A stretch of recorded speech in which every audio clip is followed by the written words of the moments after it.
Hola, ¿qué tal? Mi nombre es Ricardo Infante. Saben ustedes que trabajamos en la Universidad Autónoma de Guerrero, que está Miguel Morán del Cadillo, que es el encargado del sonido, está Gerardo de la Cruz Martínez, está Alberto Hernández Maldonado, que es el otro compañero nuestro, que es el editor, y estoy yo, que soy el que pone la cara, o sea, casi soy el payaso del equipo. Entonces, yo soy artista plástico, ellos son comunicólogos y nos han dado la tarea, nuestra directora, la doctora Felicidad Bonilla, nos ha dado la tarea de que hagamos un espacio para los jóvenes, para motivarlos a que se adentren en un tipo de conocimientos, que no son solo los de la escuela. Por eso estas pláticas. Y si alguien se acerca, y no necesariamente es un preparatoriano, muchas gracias, en nuestro corazón. Y acuérdense que son pláticas de amigos, nomás nos falta el café. Yo ya voy a traer mi café, la próxima traigo mi termo con café, yo ya dije. Bueno, vamos a continuar hablando de la radio. Fíjense ustedes que hay un italiano que no encuentra suficiente apoyo en su tierra, y entonces se va a Inglaterra. Y en Inglaterra le dan todo el apoyo necesario. Se llamaba Guillermo Marconi. ¿Qué es lo que hace Guillermo Marconi? Hace que se transmitan las ondas no a través de palabras. Es decir, sí es una forma de emisión radiofónica, pero no de palabras, sino de sonidos cortos y largos. Pip, pip, pip. Pip, pip, pip, pip, pip, pip, pip, pip. La radio de la radiotelegrafía. ¿Y qué es lo que hace? Bueno, pues en 1896 ponen un transmisor en una islita, ahí en la Gran Bretaña, y transmiten a un receptor que está en un barco. Y aquel barco recibe la onda. Esto es una gran ayuda, porque entonces quiere decir que si yo tengo una estación meteorológica y sé que viene una tormenta y sé que hay un problema, yo le puedo telegrafiar al del barco, cuidado, cuidado, cuidado. Y el del barco, si están metidos en problemas, con su código Morse, me va a contestar SOS, SOS, estoy en peligro, ayúdenme. Entonces eso ayudó muchísimo a salvar muchas vidas y a transmitir mensajes. Esto fue extraordinariamente importante, lo que hizo Guillermo Marconi, que era contemporáneo del ruso del que hablamos la vez pasada. Bien, en 1906 se hace la primera programación de radio, la Navidad de 1906. ¿Qué se transmite? Se transmite es una transmisión local, aún en una fábrica, entre amigos, en una casa de uno de los propietarios, transmiten música navideña. Por primera vez se transmite música a un receptor y se escucha esa música. Esto es en Estados Unidos.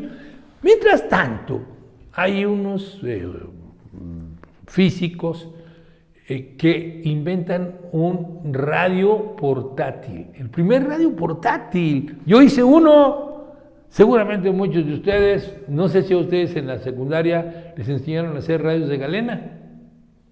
¿Sí? En la radio de galena era uno compraba un papel que decían papel pescado, y iba uno poniendo un alambrito muy delgadito de cobre y haciendo una serie de soldadores. Y se le ponía una conexión y se le ponían unos audífonos y oía uno movía uno una palanquita que tocaba diferentes lugares del alambre y oía las estaciones de radio. Es el radio de galena. Esa es una curiosidad que quería comentar con ustedes. Surge el radio de galena. Pero ese radio de galena es muy importante. ¿Saben por qué? Porque después, ¿saben cuántos radios portátiles tenemos? Empezando por el que traemos aquí en la bolsa todo el tiempo, ¿no?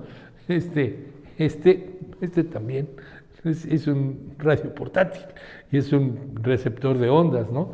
Entonces, pues este radio de galena es el primero que es portátil, fíjense.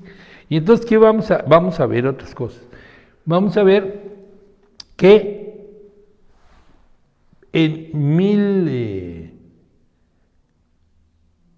se inventa, después del radio de galena, la bobina móvil. Es una bobina que se puede ubicar en diferentes lugares y es receptora de ondas de sonido. ¿Para qué va a servir esto? Para los radios portátiles, ya como tales, y para los radios de carro. ¿Sí? Esa bobina móvil es fundamental. Lucien Levy, que es un físico, inventa la antena localizadora. Ya ven que todos los carros traen una antena, que todos los teléfonos pues adentro tienen una antena, los walkie-talkies tienen una antena. O sea, esa antena localizadora la concibe un físico llamado Lucien Levy, seguramente de origen francés, Lucien Levy. Y para 1921 se establece en Pittsburgh, en los Estados Unidos, la primera estación de radio. Ya, con una programación, se empiezan a vender aparatos de radio, que eran unos aparatos así, con unos bulbos así de grandes, que además se alentaban espantoso. A mí me tocó tocar algunos, no sé si a ustedes les tocó meter la mano por atrás de un radio de esos viejos, que ¡ay, hijo! Que calentaban terrible, ¿no? Bueno. Y ya para 1922 las compañías de carros empiezan a incorporar en los carros el radio ya como un equipo, como parte del automóvil. En 1948 se inventa algo que va a ser disruptor, va a ser sensacional. ¿Se acuerdan ustedes del transistor? ¿Se acuerdan de los radios de transistores? Todos nosotros en mi generación teníamos un radio chiquito de transistores, andábamos ahí oyendo todo el día la música, ¿no? Era el rock de los 60s, ¿no? Andábamos oyendo así a los Rolling Stones, a los Hullabaloo, a los Beatles, andábamos con nuestro radio ahí de pilas escuchándolos. Bueno, eso se podía porque había sustituido a los bulbos, que eran unos aparatos así gordos y muy farragosos y muy costosos, una cosita chiquitita, que eran los transistores.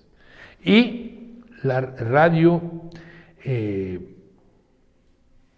ya quedamos que va a tener a mediados del siglo XX, primer tercio del siglo XX, una importancia muy grande en la política, porque ya siendo tan económicos los radios, que todavía son de bulbos mayoritariamente, y que se distribuyen, el equivalente de 10 pesos era lo que costaba un radio en Alemania, o sea, 10 marcos, para ellos 10 pesos, ¿no? Es lo que costaba un radio. Y ¿quiénes transmitían? Pues hablaba Adolfo Hitler, hablaba Goebbels, hablaba Himmler, toda esa bola de zánganos, asesinos, asquerosos, hablaban. Y engatusaban al pueblo alemán, que es un pueblo oculto, es un pueblo de gente brillante, con una gran cantidad de aportadores a la civilización, pero que por circunstancias económicas, producto de la Primera Guerra Mundial, y circunstancias políticas, producto de la Primera Guerra Mundial, que ellos pierden, y que les imponen una serie de sanciones que permiten que unos tipos tan brutales y tan perversos como lo era Hitler y su camarilla, Goering y demás, pues lleven a un pueblo que es un pueblo de gente pensante, de gente importante, de gente sine qua non, diría yo. Hay países que son fundamentales en la historia de la humanidad, ¿no?